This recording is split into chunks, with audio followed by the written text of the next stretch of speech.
everyone, this is Commerce Corner and we are going to discuss about a chapter of income tax जिसका name है income from salaries. And इस video में हम कुछ topics discuss करेंगे regarding salaries according to their sections. सबसे पहले हमारा सेक्शन स्टार्ट होता है 15 से एंड इसका सेक्शन एंड होता है 17 तक। सबसे पहले जो डेफिनेशन है हेड सैलरी में अंडर सेक्शन 15 में ये बताया गया है कि जो भी इनकम हम चार्जेबल लेते हैं as a income tax purpose के लिए वो कौन सी इनकम आती है अंडर हेड सैलरीज में।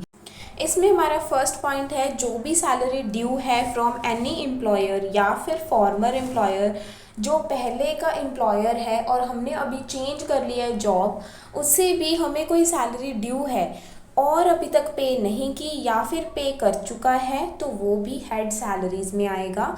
सेकेंड पॉइंट है अगर सैलरी पे की गई है या फिर allowed to him in previous year by और ऑन बिहाफ ऑफ एम्प्लॉयर, चाहे वो ड्यू थी चाहे वो नहीं थी फिर भी वो पे कर दी गई है सैलरी तो भी हेड सैलरीज में आएगा।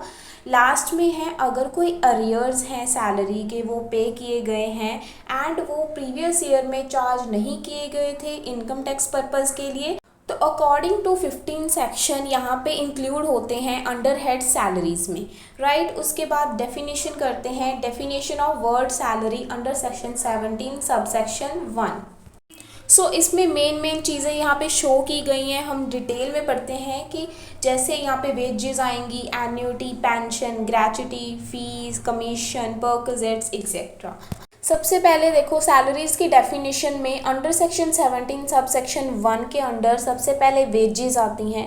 वेजेस नॉर्मल मीनिंग क्या होता है कि जब भी कोई जॉब हम परफॉर्म करते हैं तो उसके अगेंस्ट हमें कुछ पैसे मिलते हैं तो उसे हम वेजेस कहते हैं। उसे पे, बेसिक पे, सैलरी, बेसिक सैलरी, रेम्यूनरेशन भी कहा जाता है। एंड वेजेस फुली टैक्सेबल होती हैं अंडर सेक्शन 15 के अकॉर्डिंग।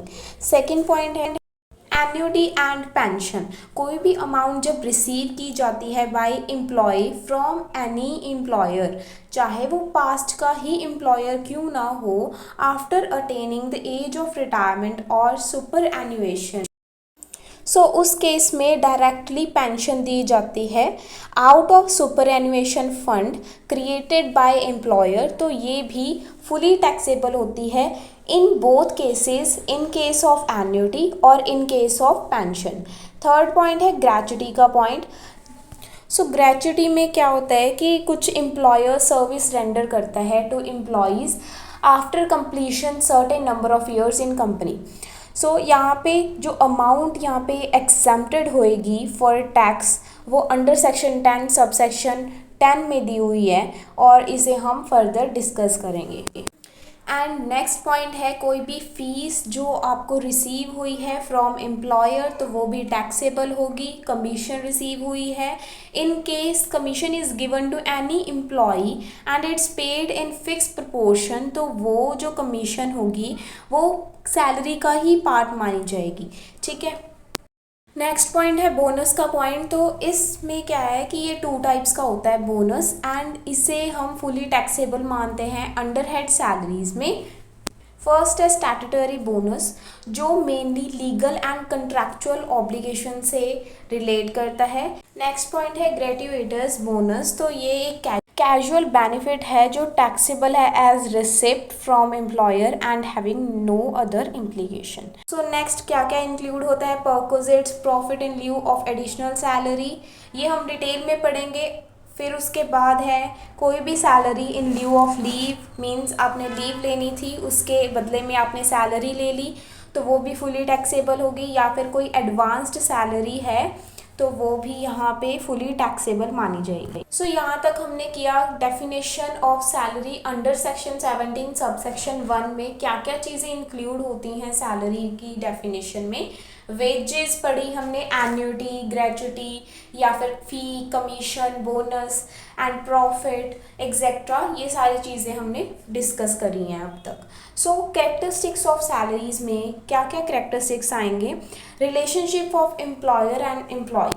इसमें मेनली यही है कि जब हम सैलरी कैलकुलेट करते हैं हमें ये देखने को मिलता है कि एम्प्लॉयर एंड एम्प्लॉय में क्या रिलेशनशिप है, वो एज अ पेई एंड रिसीवर हम देखते हैं। एंड यहाँ पे जो एम्प्लॉयर है वो गवर्नमेंट हो सकती है, local authorities, public bodies, associations, या फिर हिंदू अनडिवाइडेड फैमिली भी हो सकती है, इवन कि वो इंडिविजुअल भी हो सकता है।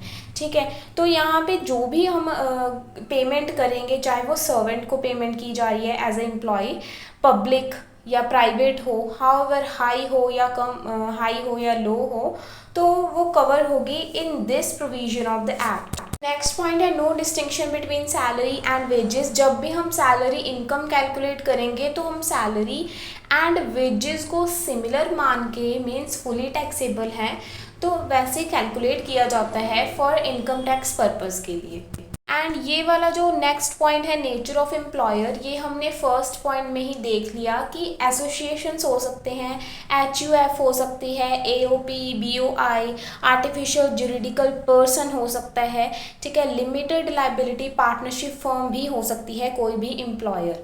नेक्स्ट पॉइंट की बात करें, salary from more than one employer. So इस पॉइंट में ये बताया गया है कि अगर आप 2 एम्प्लॉयर के साथ काम कर रहे हो, यानी कि आपने प्रीवियस ईयर की सैलरी लिए बिना ही फर्दर आपने जॉब चेंज कर ली एंड अब आपको 2 एम्प्लॉयर से सैलरी मिल रही है, तो उस केस में ये दोनों ही टैक्सेबल होंगे। नेक्स्ट पॉइंट है सैलरी फ्रॉम प्रेजेंट, पास्ट और prospective employer.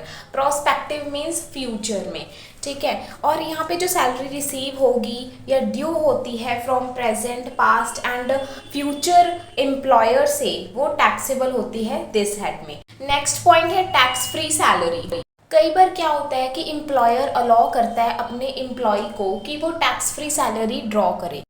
And for example, अगर एम्प्लॉयर पे कर रहा है फुल सैलरी टू एम्प्लॉय और वो पे कर रहा है tax on this directly to department, तो एम्प्लॉय क्या करेगा, रिसीव करेगा टैक्स फ्री सैलरी, क्योंकि उसने तो टैक्स दिया ही नहीं, जो एम्प्लॉयर है वो टैक्स डायरेक्टली डिपार्टमेंट को भेज रहा है। एंड यहाँ पे कोई भी एम्प्लॉय की असेसमेंट वो मेड की जाएगी ऑन ग्रॉस अमाउंट पे, जैसे जो सैलरी उसने ड्रॉ करी प्लस जो एम्प्लॉयर ने उसके लिए टैक्स पे करा, ठीक है। 7th पॉइंट है, अगर कोई भी सैलरी रिसीव की जाती है as a member of parliament या फिर मेंबर ऑफ स्टेट लेजिस्लेचर, तो इसमें क्या होता है कि ये सैलरी के अंडर टैक्सेबल नहीं होती है and it is taxable as a income from other sources, ठीक है। यानी कि अंडर सेक्शन 10 सब सेक्शन 17 के अकॉर्डिंग इस पे टैक्स नहीं लगता। जो सैलरी रिसीव करेगा कोई भी पार्लियामेंट का मेंबर, कोई भी स्टेट लेजिस्लेचर का मेंबर, ठीक है, this is not taxable under head salaries. Okay, next point है, नेक्स्ट पॉइंट करेंगे डिडक्शन का। ये सारे पॉइंट्स मेन पॉइंट्स उठाए हैं, लाइक 10 to 11 पॉइंट्स होंगे कैरेक्टरिस्टिक्स ऑफ सैलरी के, ठीक है। डिडक्शन मेड बाय एम्प्लॉयर में क्या होता है, इसमें क्या होता है कि एम्प्लॉयर जो है सर्टेन डिडक्शंस में करता है आउट ऑफ सैलरी में से, जो एम्प्लॉय की सैलरी होती है उसमें से डिडक्शंस करता है। और ये डिडक्शंस क्यों होती हैं, ताकि लोन एडवांस जो है वो रिकवर किया जाए बाय एम्प्लॉयर एंड कुछ कंट्रीब्यूशन करवाया जाए by employee in provident fund में, इनकम टैक्स में या फिर प्रोफेशनल टैक्स में। एंड डिडक्शंस मेड की जाती हैं ताकि प्रीमियम पे किया जाए on life insurance policy of employee. So यहाँ पे ग्रॉस सैलरी कैसे बनेगी, जो हम डिडक्शंस करेंगे उसको ऐड करके, जो एम्प्लॉयर डिडक्शन करेगा नेट सैलरी में ऐड करेंगे, तब जाके उसकी ग्रॉस सैलरी बनेगी। नेक्स्ट पॉइंट देखो, सैलरी ग्रेड पे स्केल। इस पॉइंट में क्या होता है कि जो गवर्नमेंट ऑफिसेज हैं, बैंक्स हैं, ऑफिस हैं, पोस्ट ऑफिस हैं, रेलवेज हैं, यूनिवर्सिटीज़ हैं, कॉलेजेस हैं, तो वो अपने एम्प्लॉयज़ को सैलरीज कैसे देते हैं, जब वो डिटरमाइन करते हैं पे स्केल को। पे स्केल फिक्स करता है उनकी स्टार्टिंग सैलरी को एंड जो एनुअल इंक्रीमेंट है वो भी यहाँ पे डिटरमाइन किया जाता है।